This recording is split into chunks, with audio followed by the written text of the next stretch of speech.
네, 시청자 여러분 안녕하십니까? 매주 여의도 소식과 국뽕 뉴스를 따끈따끈하게 전해주시는 이성만 의원님과 함께합니다. 안녕하세요. 네, 안녕하세요. 우리 이성만 네, 의원님, 반갑습니다. 대한민국에서 가장 일 잘하는 국회의원 예, 이성만 의원님. 네, 차세대 리더라고 해도 과언이 아닐 만큼 우리 이성만 의원님 정말 열심히 일하고 계십니다. 자, 오늘은 어떤 소식을 갖고 얘기를 할까요? 우선 윤석열 관련된 얘기를 좀 먼저 했으면 좋겠어요. 굉장히 따끈따끈하고 핫한 이야기들이 많잖아요. 윤석열 네, 관련돼서는. 그렇죠. 예. 그러니까 이제 과거에 이제 윤석열 전 총장 예. 지금은 아직 뭐 후보 반열에 오르질 못했으니까 뭐 후보라고 표현하지 않고 전 총장이라고 표현하겠는데요. 근데 뭐 후보로 예비 후보로 등록은 했잖아요. 그저께. 예, 예. 아, 그랬나요? 예, 예. 난 남의 당이라 아직 예비 후보에 등록한 걸 몰랐어요. 예. 그러니까 이제 윤석열 예비 후보 같은 경우는 예전에는 이제 검찰총장이라는 네. 지위 속에서 어떻게 보면 법을 집행하고 또는 이를 수호하는 역할을 하다 보니까 이제 그 문제만 따졌다가 이제는 본인이 대선 주자로 부상이 되다 보니까 그 주변 문제를 다 철저하게 검증하는 이제 그런 시간을 거치는 과정에 있는데 사실 굉장히 충격적인 내용들도 좀 있고 그렇죠. 또 예. 그 과정 속에서 아주 긴밀한 관계가 있고 또 일부에서는 그 뭐 재산 공동체 아니냐, 경제 공동체, 그럼요. 예. 경제 공동체가 아니냐라고 일부에서 주장하고 있는 그런 그 장모 최모 씨가 네. 또 법정 구속이 되는 사태까지 발생을 해서 어떻게 보면 우리 국민들한테 윤석열 우리 후보가 가지고 있던 이미지하고는 또 다른 얼굴을 갖고 있구나. 이것이 보여지는 뭐 그런 순간이 아닌가 이렇게 네, 생각이 그렇죠. 그러니까 이 대선 국면에서 사실 후보의 가족이 구속되는 건 처음 있는 일 아닌가요? 글쎄 뭐 조사는 해봐야 되겠지만 아주 뭐 좀 이례적인 일이죠. 그렇죠. 네, 그런 것 이례적인 같아요. 일이고 이게 무슨 정치적인 사건으로 인해서 구속된 것도 아니고 이게 뭐 어떻게 보면 그 불법으로 이제 의료보험금을 이제 수급했다는 거 아닙니까? 네네, 요양병원을 그렇죠. 네. 설립을 하고 네. 그래서 이게 어떻게 보면 참 그 경제사범인데 일종의 경제사범으로 해서 이제 구속이 됐다는 것이 어떻게 보면 더 좀 충격적으로 국민들한테 다가오는 거죠. 네, 그렇죠. 그러니까 윤석열 또 지지자들은 이건 정치 탄압이다라고 막 얘기를 하는 사람들이 있어요. 정치 탄압이 될 게 아니라 실정법 위반이죠. 그리고 그렇죠. 이미 그와 공모한 사람들이 3명이 일단 구속이 됐습니다. 그럼요. 예. 구속이 됐고 이 장모인 최모 씨만 구속이 되고 있지 않다가 이 법원에서 심의를 하는 과정 속에서 살펴보니까 아 이분은 중간에서 이 경영을 빠진 것이 아니라 네. 실질적으로 주도한 사람이다. 네, 그렇죠. 라고 판단을 했고요. 예. 다른 분들은 집행유예를 받은 분들도 있습니다. 네. 그런데 완전 법정 구속을 시켰죠. 예. 이게 좀 자료 화면을 좀 보면요. 예. 2012년 11월 달에 그 승은의료재단이 이제 설립이 됐나 봐요. 예, 이게 예. 의료재단, 그러니까 승은의료재단이라고 설립은 됐는데 당시에 의료법에 따라서 개설된 의료기관이 아니니까 그러니까 요양원이 되는 게 맞죠. 그렇죠. 요양병원이 요양원이죠. 아니고. 예, 예. 그렇죠. 근데 저기에서 이제 2013년 5월부터 2년 동안 22억 9천만 원, 약 23억 정도 이제 부정수급을 한 거잖아요. 예, 국민건강보험공단으로 예, 공단으로부터. 그러니까 의료기관이 아니기 때문에 의료기관으로 등록을 하려면 이사장이나 거기에 원장이나 뭐 이런 사람들이 의사여야 돼. 의사면허 의사 면허를 갖고 있는 사람이어야 있어야죠. 되는데 의사 면허 소지자가 아니기 때문에 요양병원이 아니고 요양원이 되는 거죠. 그래서 그러니까 요양원으로 실질은 해놓고 네. 그 다음에 요양병원처럼 행세를 한 것이죠. 그렇죠. 네. 그래서 이제 그러니까 국민들 세금을 이렇게 뜯어먹은 거잖아요. 23억 원을. 예. 그래서 이제 이게 무슨 복잡한 심리가 아니라 예. 이거 자체가 범죄입니다. 그렇죠. 그러니까 요양원인데 그걸 요양병원처럼 하고 국민건강보험공단으로부터 수급을 했으니까 네. 이거 자체가 범죄 행위고요.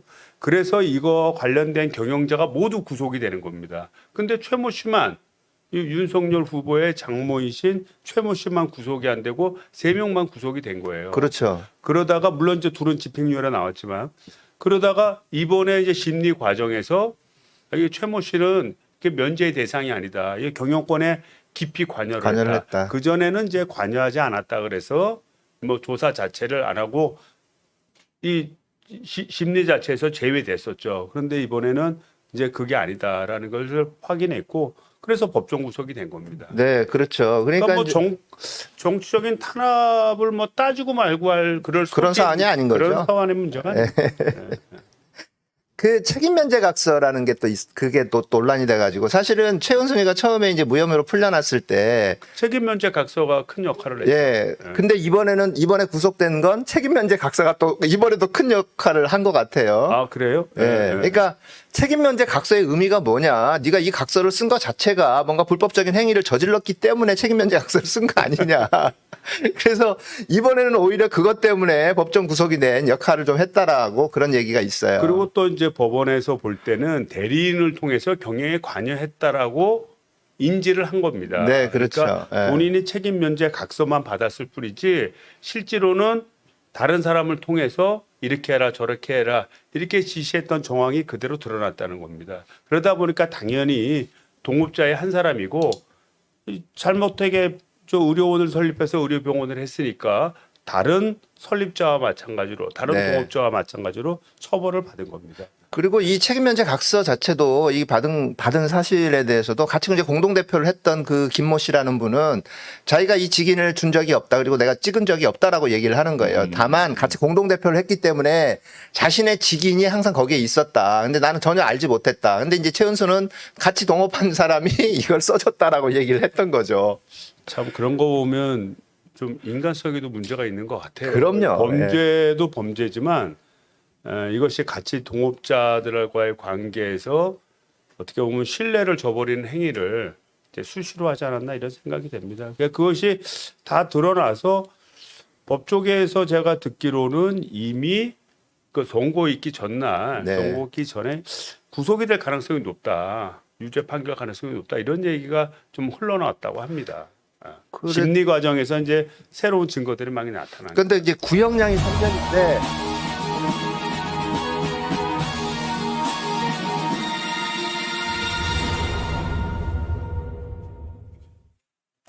네, 구형량이 3년인데 그 선고도 3년을 받았어요. 그러니까 오히려 구형량 자체가 너무 적었던 거 아니냐라는 그런 얘기도 있더라고요.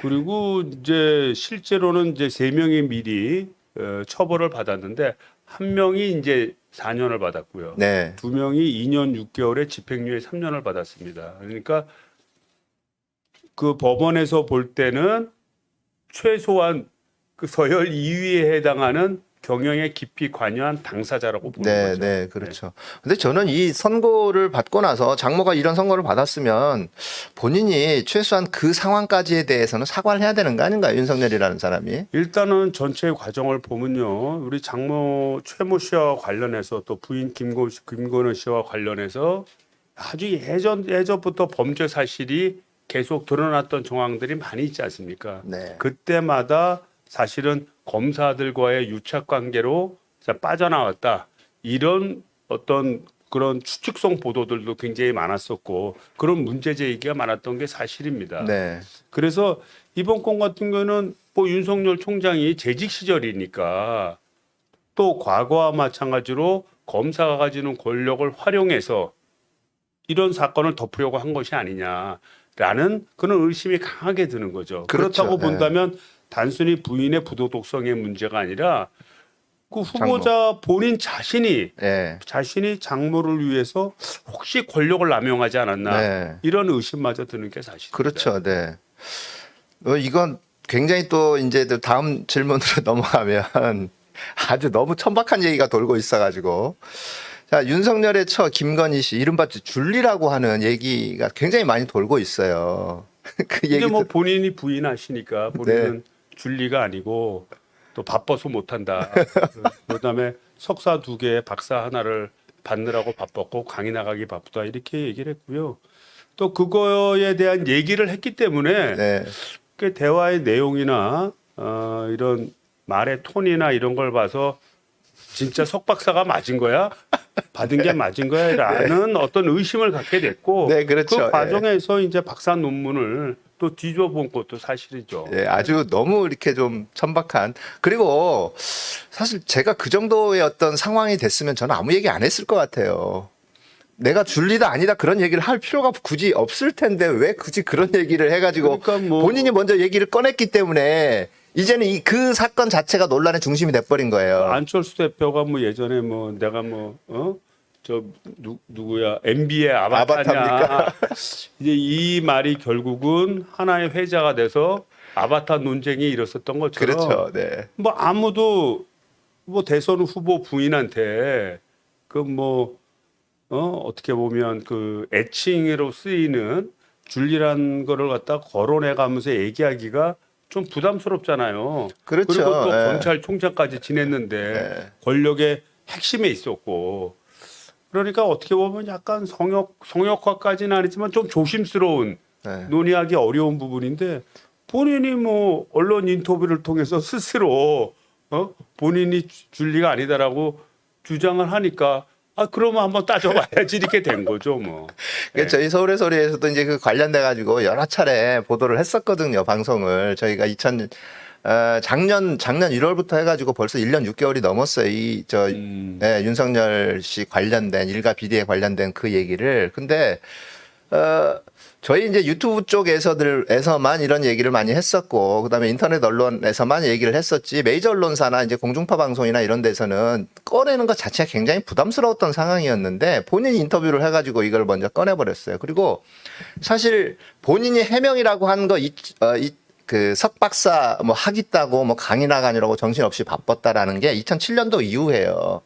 본인이 해명한 시점은. 근데 이른바 줄리 논란은 2000년대 초반이거든요. 시점이 맞지가 젊었을 않아요. 예, 젊었을 때고. 그래가지고 시점 자체가 맞지가 않고 해명도 굉장히 어설픈 거죠. 그러니까 이제 해명 자체에 대해서 이제 몇몇 사람들 얘기를 하는데 들어보면 그런 겁니다.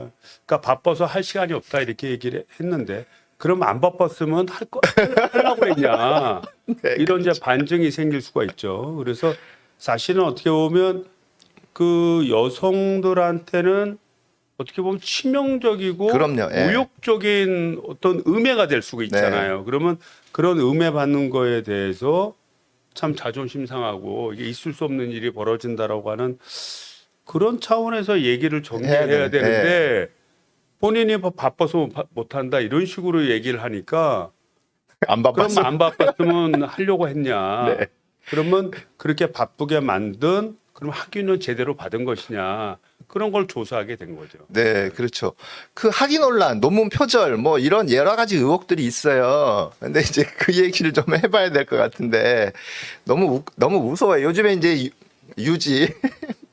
회원 유지가 멤버 유지가 돼버린 그런 인터넷 SNS 상에서 굉장히 많이 떠돌고 있는 얘기도 있고 그 논문이나 논문 표절에 관련된 얘기 좀 해주시죠. 이제 이렇게 분석을 해보니까 표절되는 그 부분이 약 50% 정도 된다는 거예요. 네. 47, 8% 이렇게 얘기를 하니까 그 얘기는 두 글자 중에 한 글자를 같이 썼다니까 거의 베낀 수준이다 이제 이렇게 볼 수가 있고요.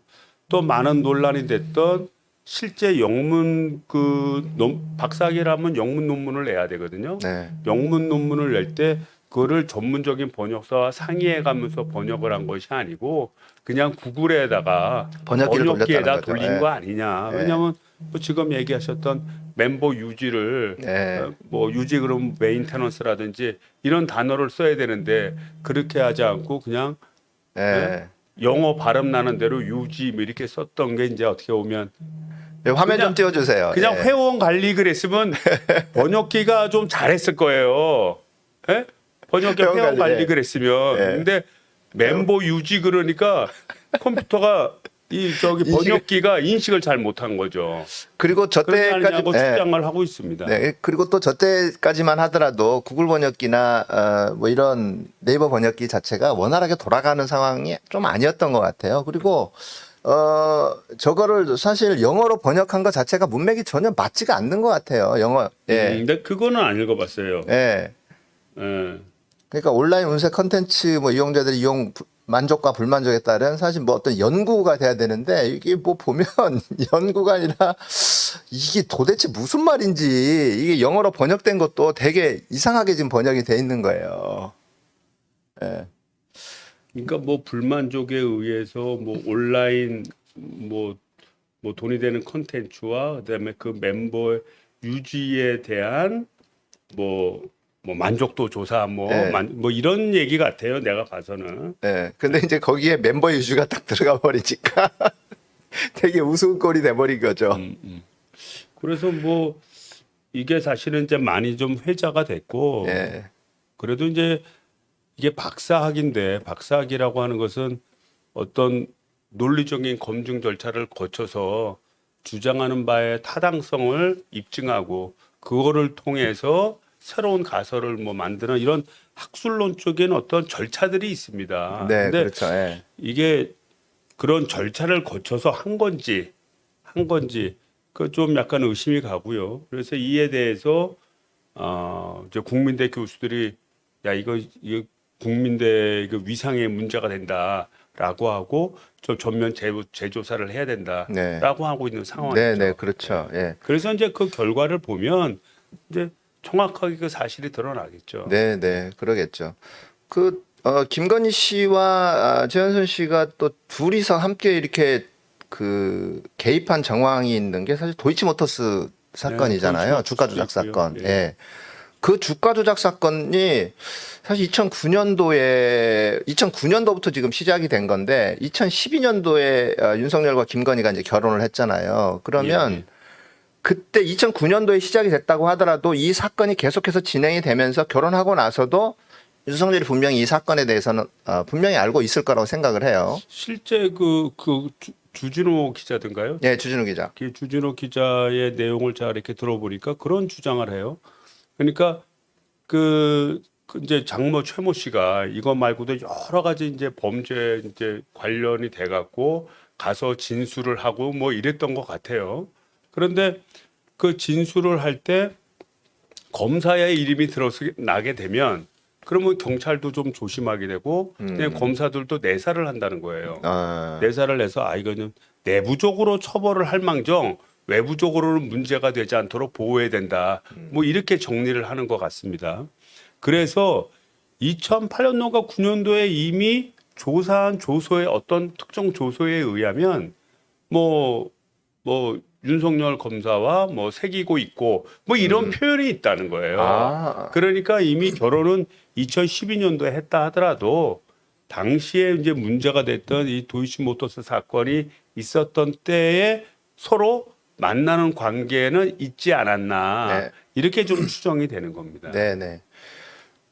지금 뭐 사실 도이치모터스 주가 조작이니까 당시에 이제 그 2009년 5월경에 도이치모터스 8억 원을 김건희가 이제 장애로 이렇게 매수를 하잖아요. 그리고 사실 주가 조작 사건이라는 게 한두 사람만의 이게 주가 조작이라는 게 서로 주거니 받거니 하고 그럼요. 가격을 올리는데 둘이 하면 바로 들통이 나죠. 네, 그러니까 11명이서 그러니까 같이 8명에서 네. 처음에 공모를 했다는 거예요. 그렇죠. 8명에서 공모를 해서 주식을 서로 주거니 받거니 하면서 이제 가격을 올리는데 거기에 장모인 최모 씨가 2번 등장한답니다. 네. 그거에 대한 그런 어떤 진술권에서 네. 2번 등장을 하고 있고 그 다음에 그 작전 세력하고는 별개로 또 다른 작전 세력 팀이 있었다는 겁니다. 네. 그 팀에서는 김건희 씨의 이름이 좀 나오고 있다는 거예요. 네. 그래서 이제 두 가지 팀에 다 이제 최모 씨, 그다음에 김건희 씨가 이제 등장하면서 이 도이치모터스 주가 조작 사건에 깊숙이 개입한 게 아니냐, 좀 그렇게 판단이 되는 거죠. 여기 자료 사진을 좀 보면 자료 화면을 보면 저기가 지금 쭉 내려갔던 시점이 3,235원이었는데 9,000원인가 이렇게 뭐까지 올라갔죠? 예. 그래서 이게 지금 주가 조작에 대한 이제 그 정황이 이제 저기에서 지금 드러나는 거잖아요. 2012년 11월 13일부터 2013년 6월 27일 그 사이에 주가 조작이 이제 많이 이제 뭔가 의심이 가는 그런 대목인 거죠. 예. 예. 근데 2013년에 사실 경찰이 도이치모터 주가 조작 의혹 사건 이걸 무혐의로 종결을 해버렸어요. 예. 그거 자체가 사실 이게 이미 이제 결혼을 한 이후고 그러다 보니 윤석열의 어떤 입김이 깊게 개입이 된 거 아닌가 검사에. 그래서 뭐 윤석열 전 총장의 뭐 입김이 깊숙이 개입된 것인지 아니면 검찰 조직 자체가 예. 조직적으로 이걸 무마시키려고 했던 것인지 아니면 또 다른 뭐 원인이 있었던지는 모르겠지만 여하튼 이 문제가 이 분명히 이 지금 검찰이 주장하는 바에 의하면 그 작전 세력이었던 사람 중에 한 사람이 이제 말하자면 다 진술을 했다는 거예요. 네. 진술을 하고 이건 그때 우리가 작전 세력에 참여했었다라고 지금 얘기를 하고 있다는 겁니다. 지금 네네. 경찰에 의하면 이제 그런데도 불구하고 이게 뭐 여러 가지 이유를 들어서 이것이 사실은 진행이 안 되고 있는 거죠.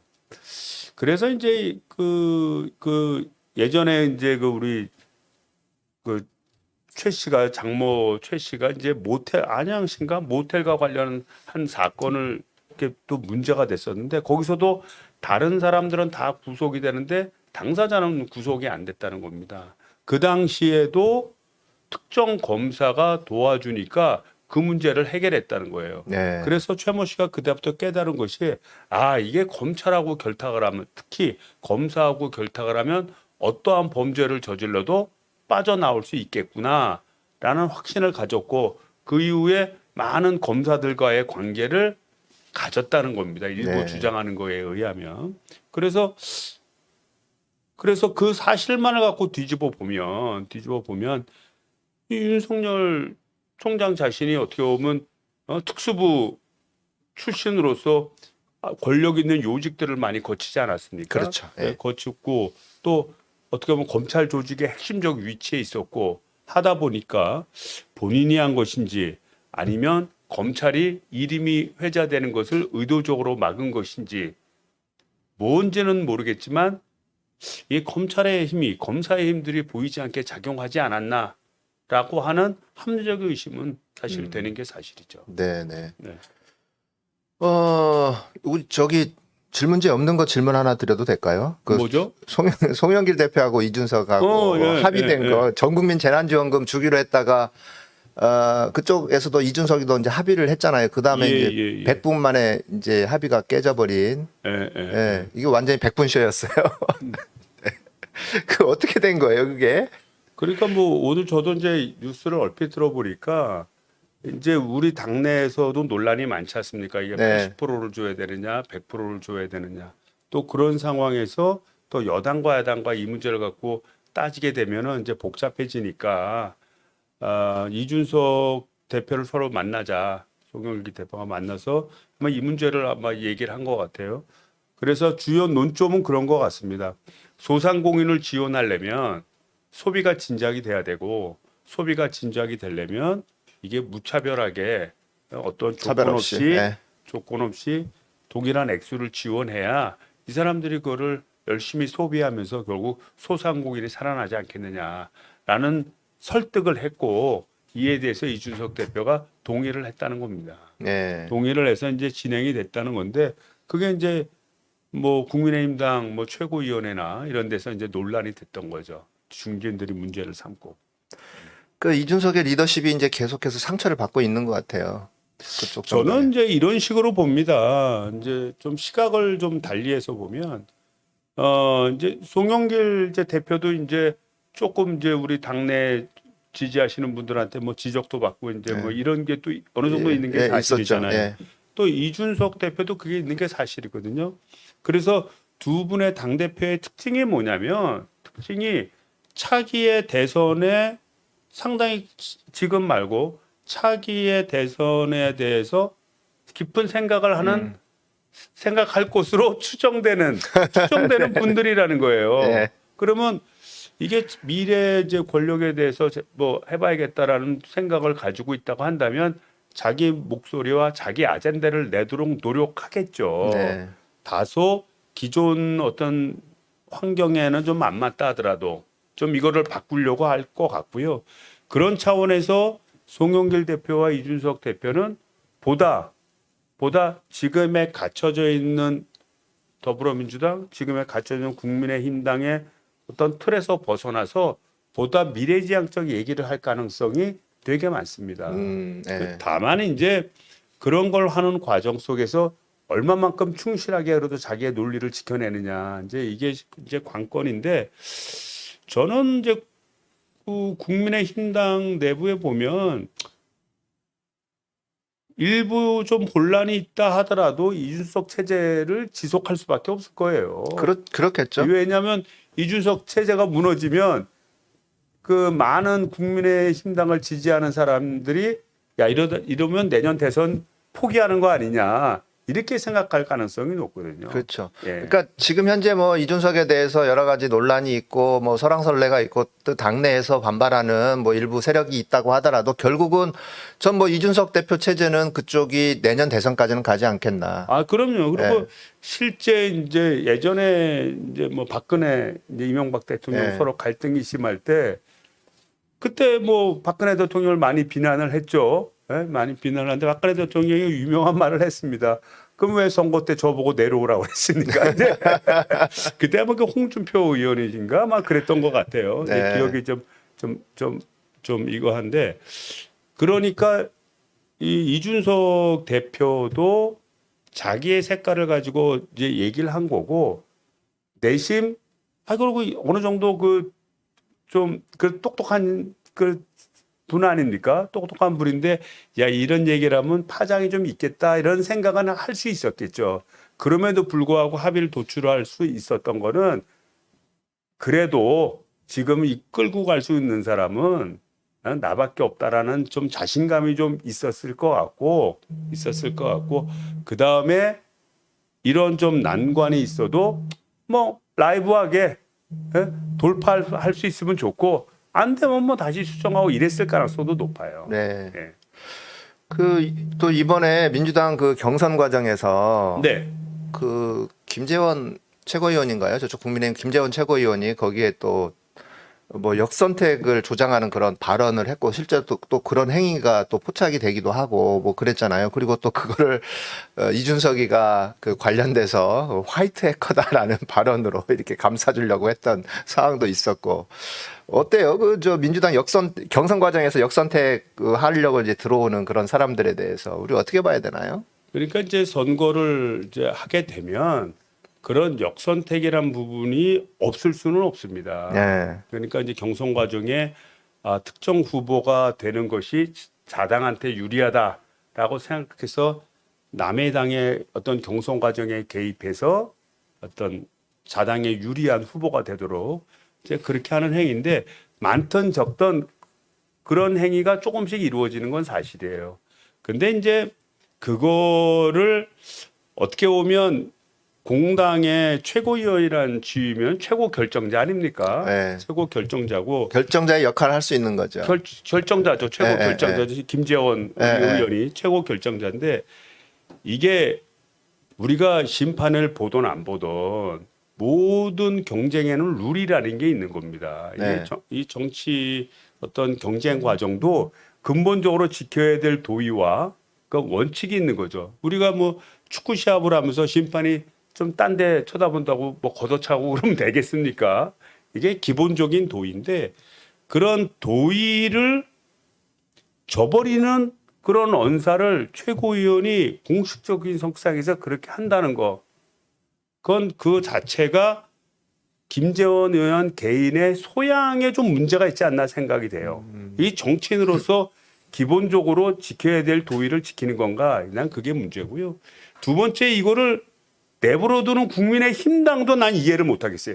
그만큼 질서의식과 뭔가 룰에 합당하게 움직이는 정당이 아니라는 거죠. 이런 말이 나오면 어떻게 말을 그렇게 합니까? 그러면 국민들이 볼 때 우리들의 이미지가 어떻게 되겠습니까? 하고 제재를 해야지. 그거를 오히려 옹호하려고 한다는 건 참 이해가 안 되는 거고요. 그렇죠. 그다음에 세 번째는 저는 이렇게 봐요. 이 김재원 의원이 참 우리 당에서 파견한 엑스맨이 아닌가 이런 생각도 드는 것이 결국 그거를 공개적으로 얘기를 해보면 우리 당의 뭐 강한 이제 지지자들은 당연히 선거인단으로 오겠지만 조금이라도 호감도를 가지고 한 지지자들이 많이 대거 들어오시죠. 네. 선거인단으로 들어올 가능성이 높아요. 네. 왜냐하면 저당에 의해서 역선택이 되는 시스템으로 가는 거는 막아야 된다라고 네. 하는 예? 이게 민주당이 체제를 잘못됐다 이런 문제가 아닙니다. 이거는 저쪽 당도 그렇게 하고 있잖아요. 실질적으로. 그렇기 때문에 결국은 많은 민주당의 어떤 그 지지자들을 좀 참여시키는 그런 촉진제 역할을 할 것 같고요. 네 번째는 이게 나라도 격이 있고 사람에도 인격이라는 게 있습니다. 그리고 공당도 당의 품격이 있는 거예요. 그래서 국민들한테 참 이 품격을 그대로 보여주지 않았나. 그래서 저는 진짜 뭐 누가 물어본다 그러면 우리 김재원 의원은 우리 당에서 파견한 엑스맨이다. 좀 그렇게 좀 얘기하고 싶어요. 그 뭐 법적인 문제는 없나요? 그 과정이나 김재현 의원이 만약에 그 역선택을 조장하는 그런 발언과 행위를 했다라고 하면 그 법적인 문제가 전혀 들어가는 건 이제 없나요? 만약에 그러니까 법적인 문제는 이제 과연 역선택을 방지할 수 있는 시스템을 네. 완벽하게 갖추었느냐. 그 시스템을 완벽하게 갖추었음에도 불구하고 교묘히 그거를 뚫고 들어가서 했다. 뭐 이러면 그때는 문제가 되지만 현재는 뭐 그 여지될 이유가 거의 없죠. 왜냐하면 아무나 다 선거인단이 될 수 있으니까. 네, 예. 전화 걸어서 신청만 하면 다 선거인단이 될 수 있어요. 뭐 당원뿐만이 아니라 당원뿐만이 아니라 그러니까 뭐 여태까지 보수적 생각을 많이 가지셨던 분들도 민주당 경선이 중요하니까 난 참여하고 싶어. 그럴 수 있거든요. 그러면 참여할 수 있는 길이 열려 있는 시스템입니다. 이거 이제 이준석이가 김재원 최고위원의 그 발언을 옹호하면서 이제 무슨 얘기를 했냐면 너희 당의 시스템을 점검해 볼 필요가 있는 상황, 너희 당의 시스템, 이 경선 시스템 자체를 점검할 수 있도록 우리가 그런 화이트 해커 역할을 한 거다라는 발언을 그거는 얘기를 진짜 한 거죠. 무식한 발언이고요. 네. 그거는 근본이 되질 않은 발언입니다. 네. 무슨 얘기냐면 우리가 예를 들자면 우리가 이제 좀 진보 세력이라고 합시다. 진보 세력 조금이라도 진보를 가지고 있는 사람은 민주당에서 누가 나오든 간에 민주당 후보를 다 찍고 보수적인 생각을 갖고 있는 사람은 국민의힘당에서 누가 나오든 국민의힘당 후보를 찍는 게 아닙니다. 비록 보수적인 생각을 가졌다 하더라도 참 상당한 보수적인 생각을 가졌다 하더라도 민주당의 후보 중에는 또 국민의힘당 당원이라 할지라도 더불어민주당의 후보 중에는 저분은 내가 좀 지지하고 싶어. 내가 만나보고 저분이 일하는 걸 봤는데 인격적으로나 뭐나 내 가치관에 맞아. 이럴 수 있는 거 아닙니까? 이게 다양성이 어떻게 선택의 문제거든요. 그렇기 때문에 민주당에서는 그 문을 활짝 열어놓는 거예요. 열어놓고 우리가 보수적인 분이라 하더라도 우리 당에 와서 우리 후보 중에 마음에 드시는 분을 선택할 수 있는 기회를 드리겠습니다. 폭넓게. 네. 그런 걸 제안하는 거고 김재원이 의원이 얘기한 건 뭐냐면 그런 폭넓은 제안을 통해서 국민들이 많은 후보 중에 자기에 맞는 후보를 선택할 권리를 악용을 해서 우리가 의도적으로 저쪽 후보가 되는 것이 우리한테 유리하니 저쪽 후보를 다 들어가서 밀어주자. 이거는 다른 얘기입니다. 이거는. 그렇죠. 이거는 그런 다양성 중에서 선택해야 될 문제를 악용을 해서 당리당략적인 자기의 정당에 유리하게끔 편법을 쓰는 거죠. 이거는 아주 다른 문제예요. 그거를 또 옹호하는 정당, 그러니까 도덕적으로 문제 있다는 거 아니에요. 그렇죠. 국민의힘당이 도덕적으로 문제가 있는 거죠. 그거를. 그러니까 저는 이렇게 생각하거든요. 그러니까 뭐 이게 적당한 예가 될지는 모르겠지만 도둑질을 해놓고 도둑 맞았다고 이제 경찰에 신고를 하니까 도둑질한 사람이 문을 열어놨냐 그 얘기거든요. 그러니까 너희들 보안 시스템 자체가 문제 있는 거 아니야?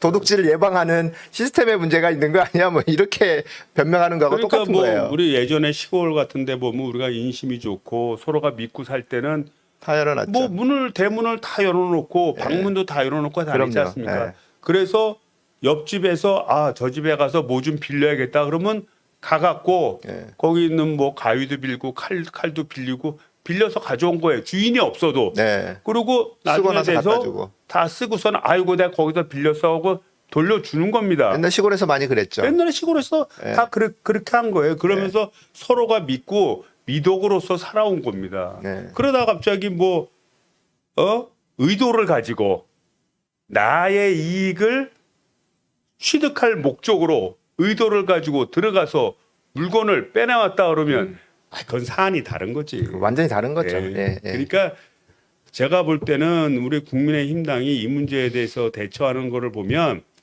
우리 국민의힘 당의 품격이 제가 웬만하면 이제 방송 같은 데 나와서 이렇게 비난하는 발언은 안 하는데 그런 걸 보면서 역시 이 그 당- 본인이 가졌던 품격은 고치지 못한다. 이런 생각이 듭니다. 그래서 우리 시청자 여러분과 국민 여러분들한테 참 그런 걸 좀 말씀드리고 싶은 게 누가 보던 보이지 않던 룰을 지키려고 하는 것 그리고 원칙을 지키려고 하는 것 또 원칙을 지킬 수 있도록 서로 비판하고 서로 따지는지 이런 시스템이 되게 중요한 겁니다. 저는 네. 국민의힘당은 그런 거 없다고 봐요.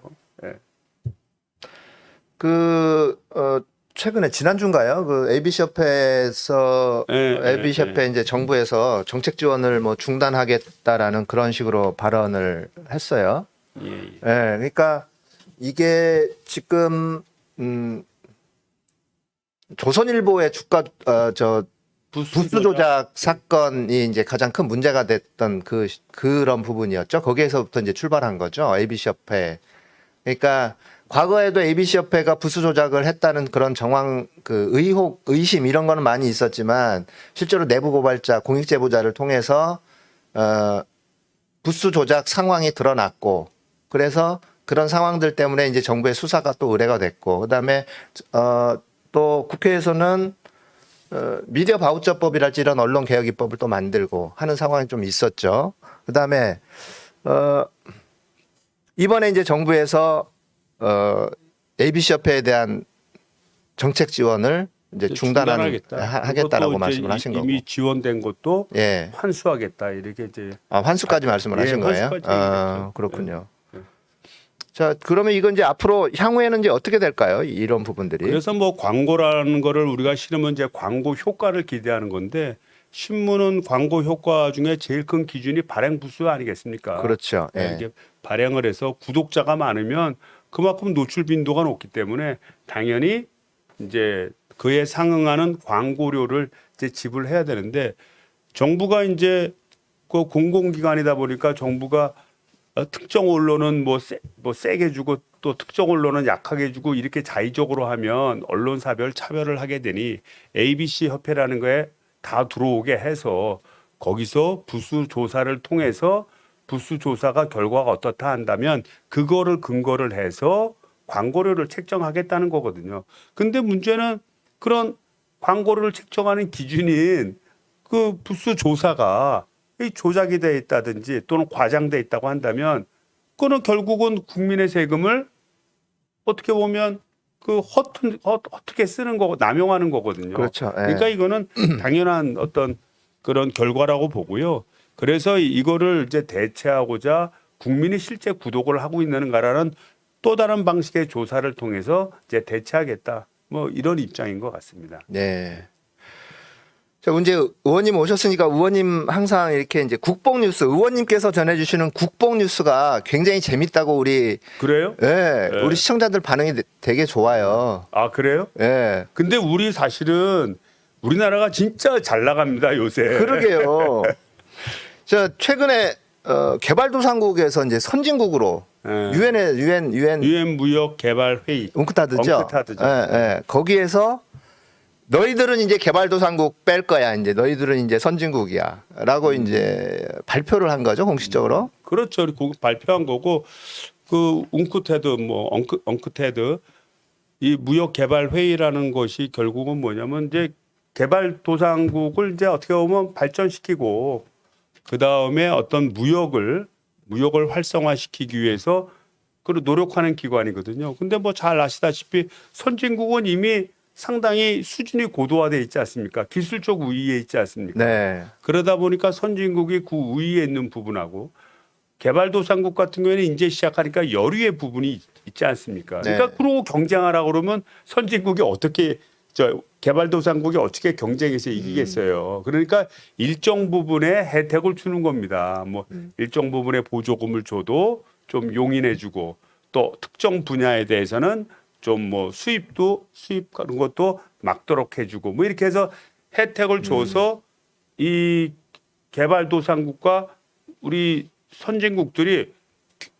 세계 무역을 통해서 서로 윈윈할 수 있는 구조를 어느 정도 만들어 보자는 겁니다. 네. 그래서 이제 A 그룹은 이제 아시아나 아프리카 지역에 있는 개발도상국이고 B 그룹은 뭐 선진국이고 C 그룹은 중남미에 있는 주로 개발도상국이고 예. D 그룹은 이제 러시아든 동구권에 있는 그룹인데 이 웅쿠테드가 1964년에 창설이 됐고요. 창설된 이래 최초로 A 그룹에 있는 국가가 야 이제 너희들은 진짜 선진국이니까 이제 B 그룹 가라는 거를 만장일치를 통해서 결의를 한 겁니다. 그래서 한국이 최초로 B 그룹으로 들어간 거죠. 지금까지 유엔 그러니까 세계 역사상 처음인 처음 거죠. 있는 이게. 이 일입니다. 제도가 만들어지고 나서. 실제 말이 그렇지 이 개발도상국에서 선진국으로 진입할 수 있는 기회를 가진 나라들은 많습니다. 그러나 진입한 사례는 없어요. 1930년대 아르헨티나가 그랬습니다. 네. 아르헨티나가 그랬지만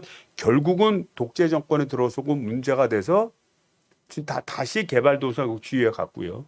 지금 필리핀 같은 경우에도 한때 아시아에서 제일 잘 사는 나라 중에 하나로 손꼽혔었습니다. 1960년대까지만 해도 예, 그랬죠. 그러니까 그때는 뭐 일본이 굉장히 그때는 그 전쟁 후유증에 시달리고 있었기 때문에 그때 필리핀이 새로 떠오르는 별과 같았습니다. 그러니까 잘 아시다시피 마르코스 대통령이 뭐 장기 집권과 독재하기 시작하면서 경제가 추락을 했습니다. 그래서 전 세계적으로 보면 개발도상국에서 선진국으로 나가려다가 중간쯤으로 퇴보된 경우가 있는데 대한민국이 진짜 그 세계 역사상 최초로 너는 진짜 선진국이야 라고 인정받는 단열에 올랐고 그 기초에는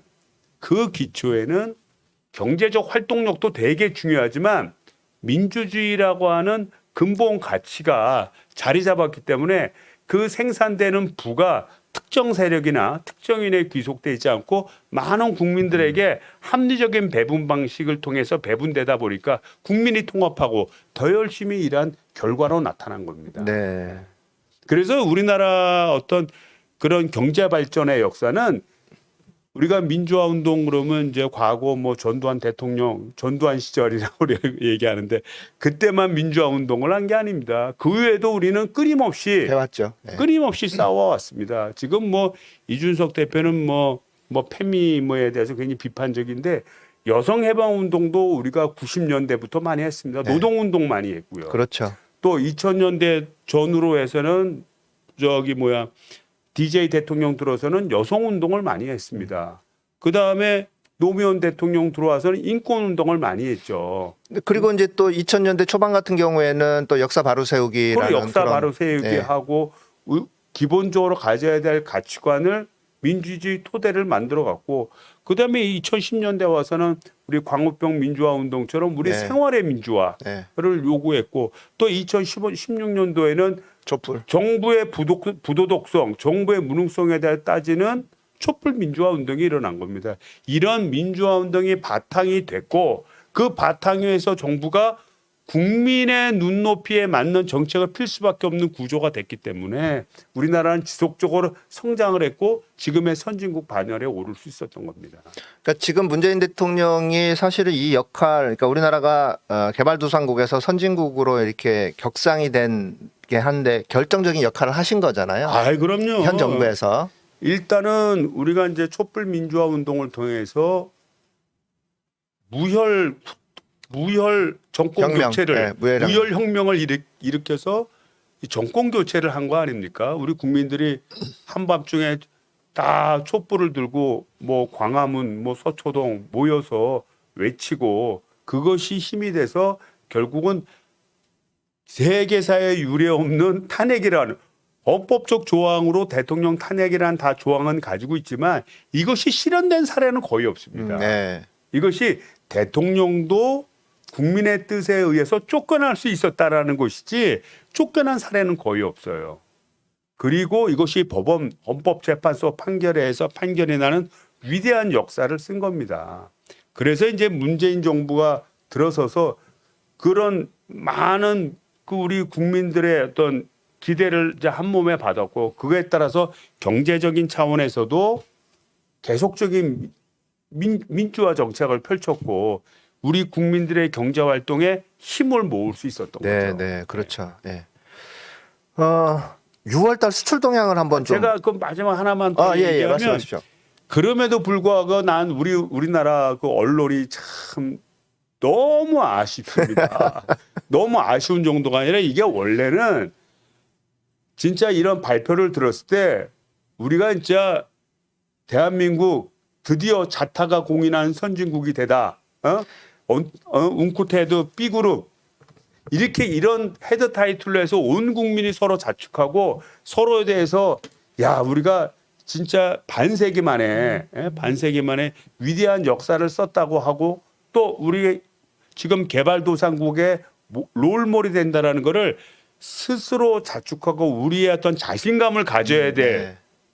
이게 다른 우리 보수 언론이 좋아하는 정권 때 이런 일이 터졌으면 난리가 났습니다. 났겠죠. 예. 그런데 그 기사라고 주목을 보면 그 B그룹에 속함에 따라 앞으로 그 각종 청구서가 대기하고 있다. 뭐 이런 식으로 선진국은 그만큼 책임의식이 있어야 됩니다. 전 세계를 리드한다는 거는 그만한 리드 국가로서의 어떠한 헌신이 있어야 돼요. 그거를 마치 청구서라고 얘기하는 그 천박함이나 그리고 우리가 무슨 경제적으로 돈을 더 1인당 GDP가 더 올라가야 마치 우리가 선지되는 그런 동물적인 경제적인 동물이라고 불리우는 과거 일본과 같은 네. 그런 행태를 할 수는 없잖아요. 선진국이 됐다는 건 우리 자체에도 부를 즐기지만 이 부를 기초로 해서 전 세계 다른 나라의 많은 인류들한테 귀감이 되고 어려운 분들을 도와줘서 인류 공용의 길을 갈 수 있는 모델이 된다는 뜻이죠. 네, 그렇죠. 그런 차원에서 보면 참 우리 언론의 그 천박함과 수준 낮음에 참 개탄할 수밖에 없습니다. 네, 맞습니다. 예. 제가 많이 흥분했어요. 죄송합니다. 의원님 흥분하시면 너무 재밌어요. 나 이번에 좀 흥분했어요. 예, 그 기사를 보고 진짜 우리 이제 그 편한 말로 진짜 피가 이렇게 거꾸로 오른다. 어떻게 저런 말을 할 수 있냐. 그러니까 일단 축하하는 분위기, 그다음에 이게 우리가 선진국이 되면 앞으로 어떤 역할을 해야 되느냐, 앞으로 어떤 그런 책임을 얘기를 지는 그렇게 해야 됩니다. 되는 거죠. 그리고 당연히. 우리가 또 전 세계를 대상으로 우리가 역할을 하기 위해서 또 어떤 또 희생도 해야 되느냐를 네. 국민적 합의를 통해서 모아가서 우리가 경제력이나 군사력으로 패권 국가는 될 수는 없지만 인권적인 차원에서의 패권국은 될 수가 있습니다. 그렇죠. 네. 그런 믿음을 가지고 나가도록 우리가 다 같이 노력을 해야지 그거를 폄하하고 여기까지 할게요. 아이고, 네, 진짜. 예. 의원님 화가 많이 나셨나 봐요. 나는 언론에서. 진짜 이거는 뭐 이게 정파성을까진 보수 언론 뭐 진보 언론을 떠나서 나는 어떤 생각이 드냐면 야, 이 언론들이 대한민국이 잘 되는 게 그렇게 싫은가 보다. 네. 그 2019년도 7월 달에 일본에 말도 안 되는 수출 규제를 했을 때 일본에 가서 빌어라. 그런 얘기를 그리고 했었죠. 일각에서. 모 씨는 뭐 아베 총리님 죄송합니다. 다해드립니다. 마이크 잡고 떠들고 예. 또 그런 문재인 정부가 잘못해서 일본에 미움을 샀다라고 얘기하고 이제 더 이상 희망이 없다라고 그러고 그리고 우리 국민들이 스스로 일본 불매 운동을 하고 일본 가지 않고 사지도 않고 가지도 않고 독립운동은 못해도 불매 운동을 하겠다는 국민적인 힘의 총알을 가지고 네. 우리가 극복을 하고 지금 일본은 어려워졌지만 우리는 소부장 기업이 더 잘 된다고 그렇죠. 얘기하고 있지 않습니까? 예. 그럼에도 불구하고 끊임없이 우리 대한민국 잘 되는 거에 대해서 진짜 배 아파하고 도대체 그 글을 쓴 기자분들은 좀 공개했으면 좋겠어요. 대학교 어디 나왔는지 고등학교 어디 나왔는지 대체 누구한테 배웠길래 그따위로 말을 하는지.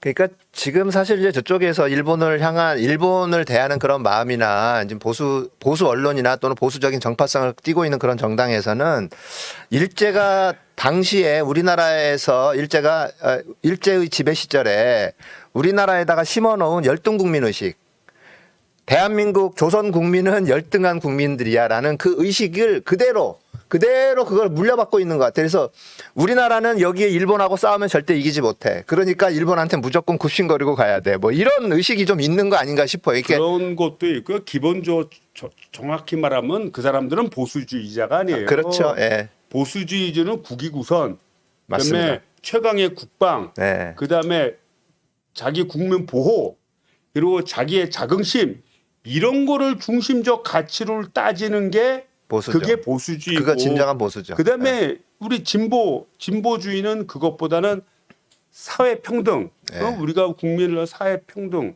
그다음에 어떤 인권 이런 것을 더 중시하는 게 진보 아닙니까? 그렇죠. 그런데 우리 보수주의자들은 국익과 또 우리 국민을 우선시하는 게 아니라 아니 윤석열 그 후보는 보십시오. 일본하고 가서 관계 잘 지내야 되고 가서 잘해야 된다고 얘기하지 않습니까? 그런 의식이 뿌리 박힌 사람이 어떻게 우리나라의 보수주의자입니까?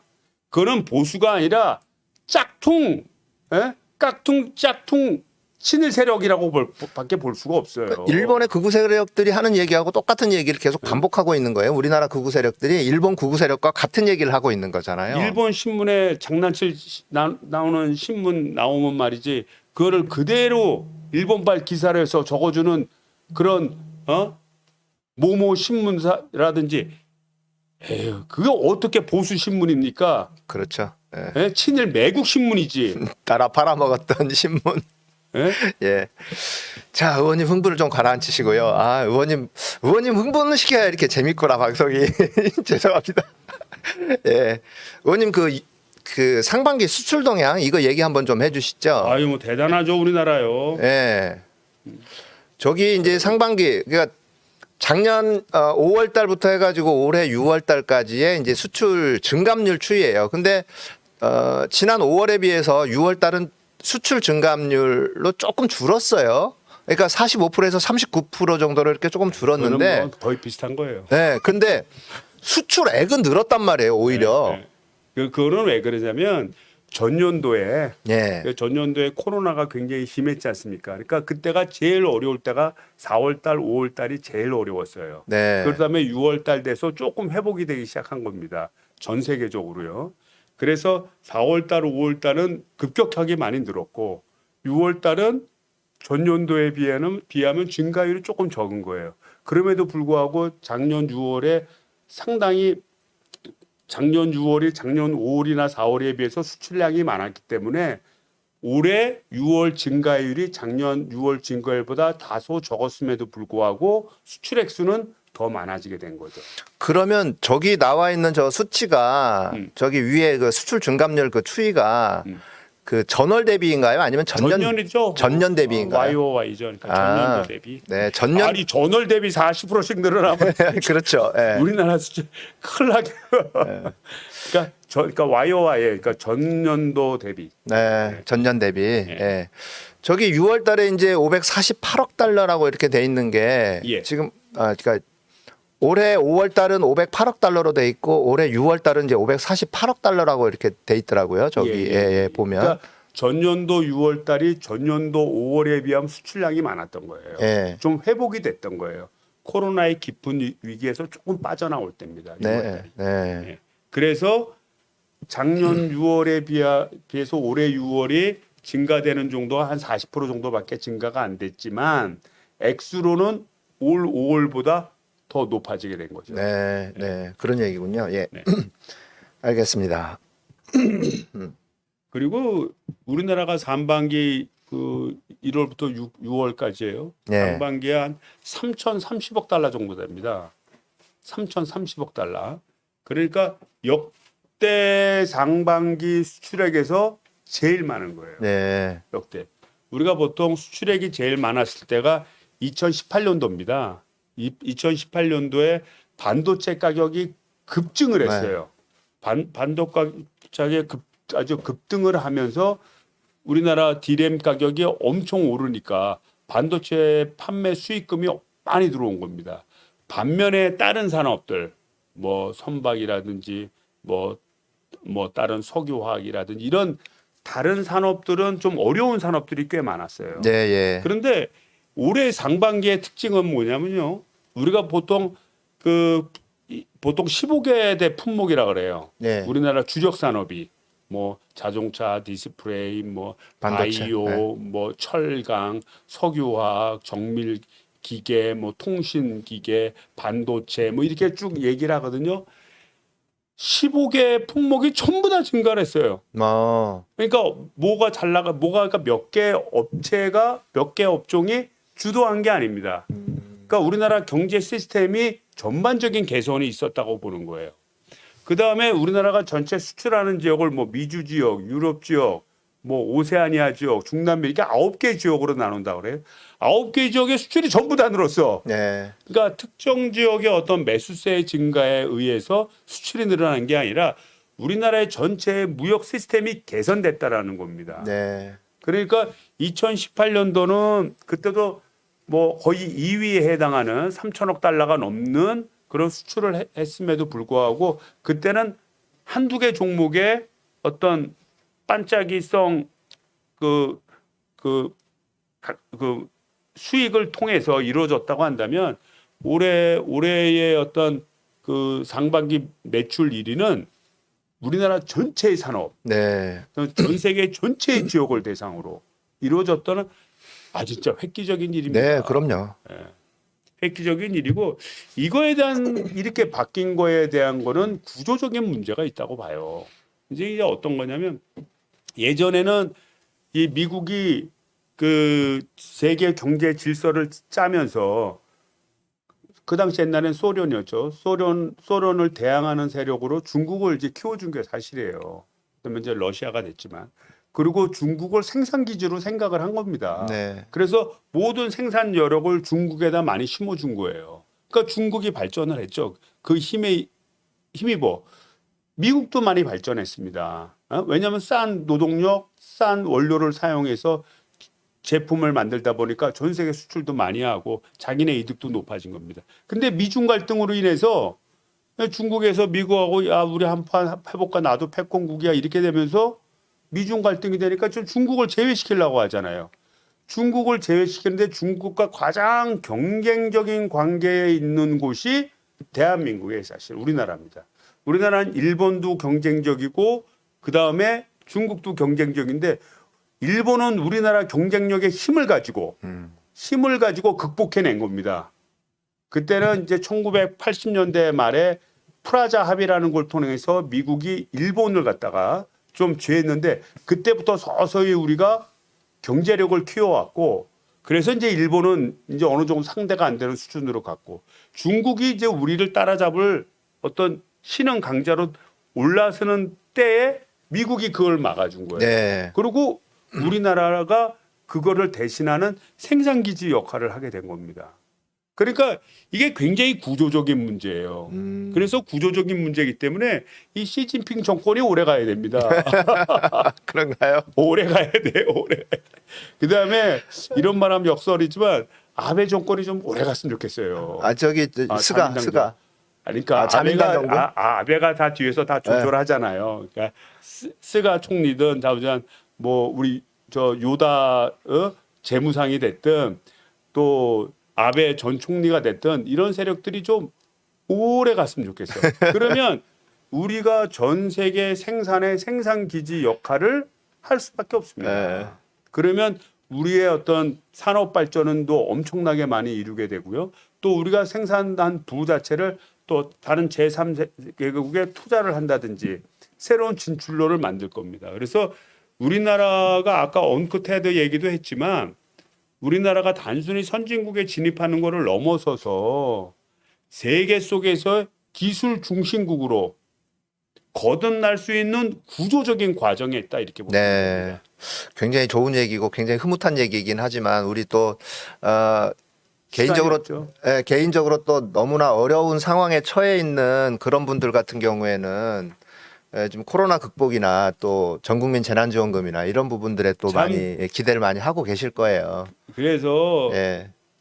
네, 이번에 이제 그 예산안을 저도 이제 예결위원이라 이제 오늘부터 예결위 들어가는데 그 예산안 걸 가져온 걸 보니까 이런 많은 희생 이렇게 성장할 때는 전 세계에서 유일하게 샷다운을 하지 않고 미국도 샷다운을 굉장히 네. 오래 했어요. 집 밖에 못 네, 나갑니다. 네, 아예. 그랬죠. 예. 그냥 집 밖에 못 나가. 이런 거 하지 않고 생산 활동을 계속 유지하면서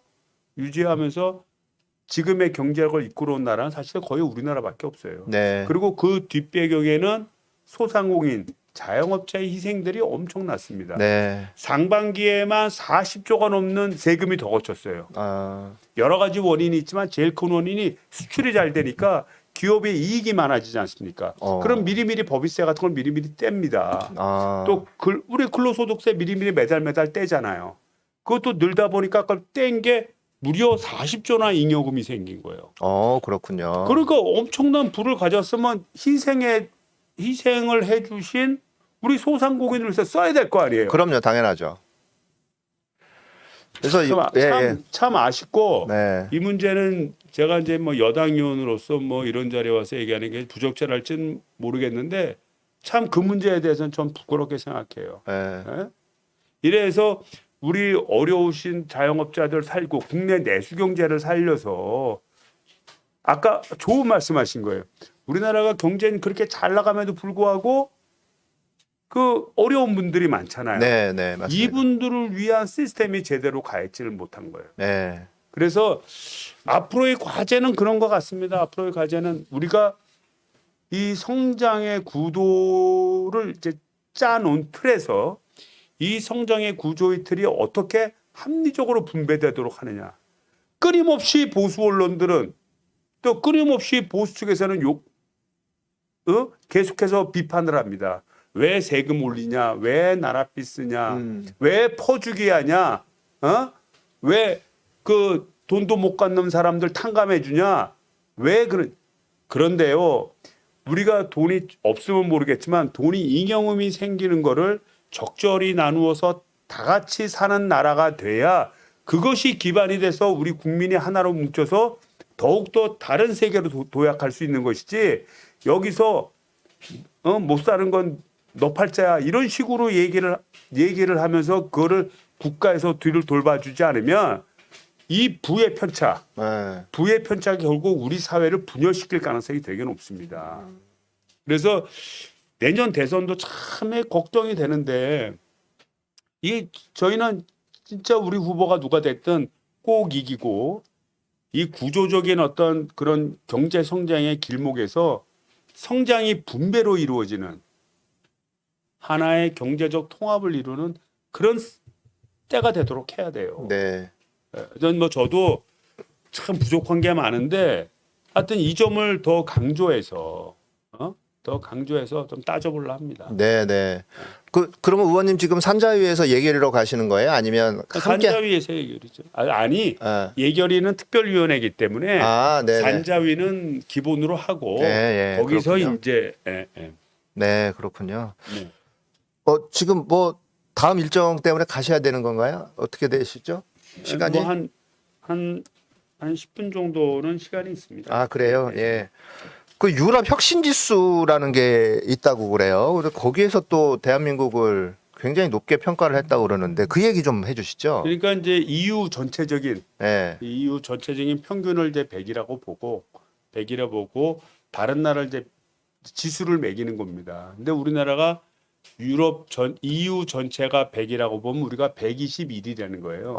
121로 전 세계에서 이제 1등에 해당한다. 이제 이런 그래요? 얘기고요. 그러니까 유럽 평균보다 우리가 한 20% 높은 거죠. 그렇죠. 121이니까. 그래서 그 평가하는 항목들이 여러 개 있는데 이제 우리나라가 주로 이제 특허라든지 또는 R&D 투자라든지 뭐 이런 쪽에 또 신비즈니스, 신사업에 대한 역량이라든지 이런 데서 이제 되게 순위가 좀 높은 쪽에 속해 있고 반면에 이제 뭐 약간 환경 문제라든지 좀 미세먼지라든지 뭐 이런 문제에 대해서는 약간 순위가 떨어지는 네. 그렇게 해서 이제 121위를 했는데 우리가 이제 이런 평가를 통해서 우리가 뭐 1위가 됐다 자랑스럽다 뭐 이것도 굉장히 좋은 일이지만 또 하나는 뭐냐면 이게 이제 결국은 이런 경쟁력 지수 평가라는 것이 결국은 나중에 이 나라의 미래가 어떻게 될 것인가를 예측을 하는 거거든요. 네. 그러면 우리는 우리 입장에서 우리가 강한 항목들에 대해서는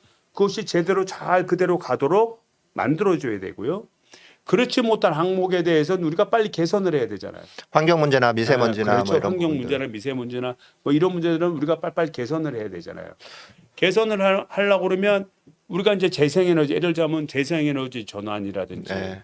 또는 원자력 발전에 대한 안전성 검증 문제라든지 탈원전이랄지. 예. 그러니까 뭐 탈원전까지는 아니더라도 원전이 안전만 입증이 된다면 원전 에너지를 쓸 수도 있죠. 근데 안전성 문제가 계속 문제가 되다 보니까 이 문제에 대해서 자꾸 검증을 하는 거 아닙니까? 그렇죠. 이게 예. 더 안전한지 여부를 따지기 위해서 이런 정책에 대해서 불필요한 논쟁을 할 필요가 없습니다. 그리고 우리나라는 수출로 먹고 사는 나라 아니에요. 이런 혁신 지수로 항목이 들어갔다는 얘기는 뭐냐면 다른 나라들도 그런 식의 산업으로 전환할 거라는 거예요.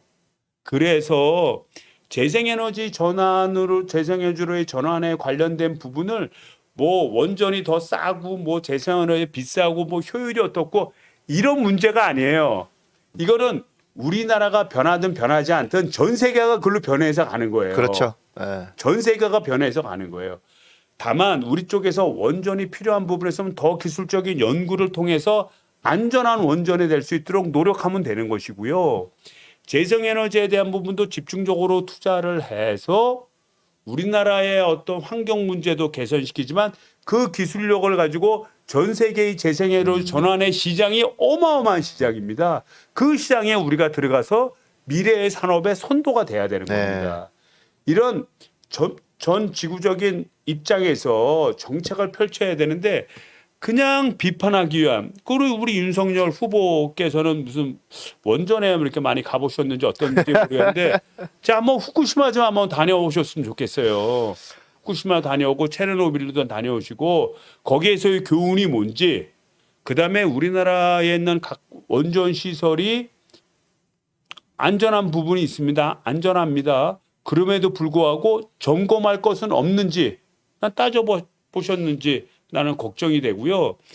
이것이 단순히 경제성의 문제, 저거보다 더 효율적이다 문제를 떠나서 잘못해서 원전의 문제가 잘못돼 버리면 그땐 돌이킬 수 없는 국가적인 재난이 되는 겁니다. 네. 그런 말은 쉽게 하는 게 아니고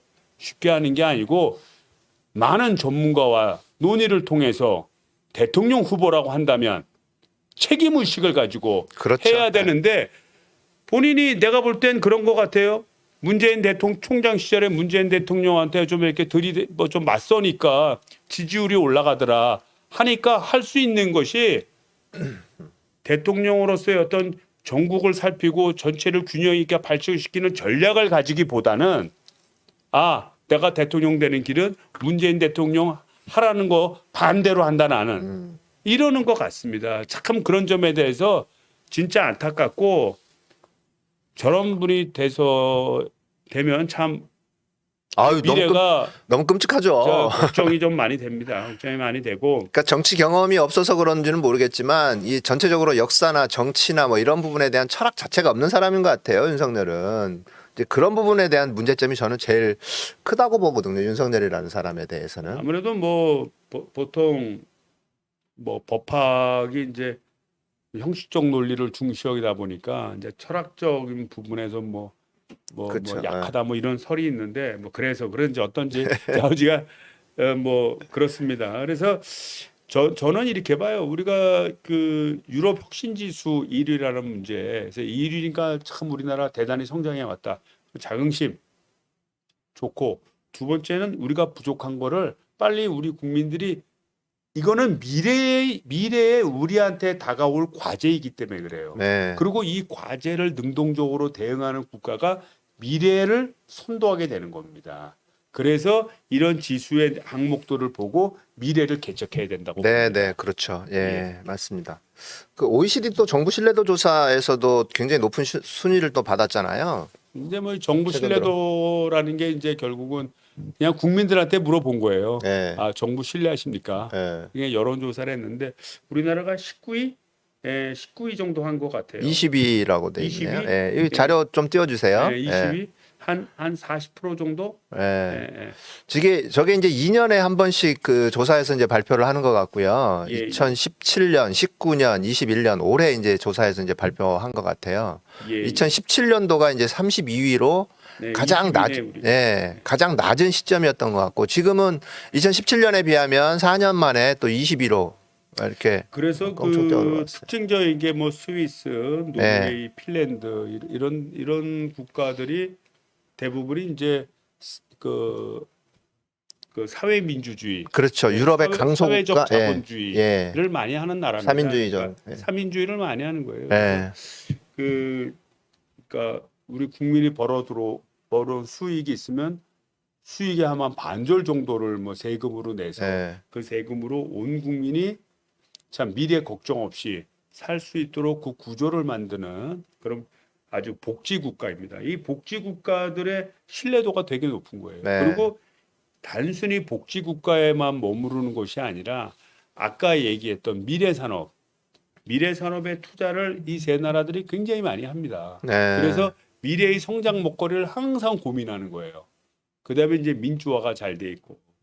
그래서 이런 거를 지펴봤을 때 우리가 과연 어떤 나라가 돼야 되느냐, 우리가 어떤 나라가 돼야 되느냐 이런 거를 이제 좀 따져볼 수 있고요. 우리가 진정한 이제 지금의 이제 경제적인 부흥기의 초입에 들어섰다고 보는데 이런 부흥기에 우리가 발전하면 이 발전을 통해서 오히려 부익부 빈익비되는 갈등 구조를 만드는 것이 아니라 우리 복지 사회를 만드는 어떤 그런 귀감으로 좀 봐야 될 필요가 있지 않나 이렇게 생각을 합니다. 네, 네. 그렇군요. 예. 이제 오늘 뭐 또 방송하다 보니까 또 1시간 반이 거의 다 됐네요. 아, 그래요? 제가 너무 열받아서. 아니요, 의원님하고 방송하면 너무 재밌어요.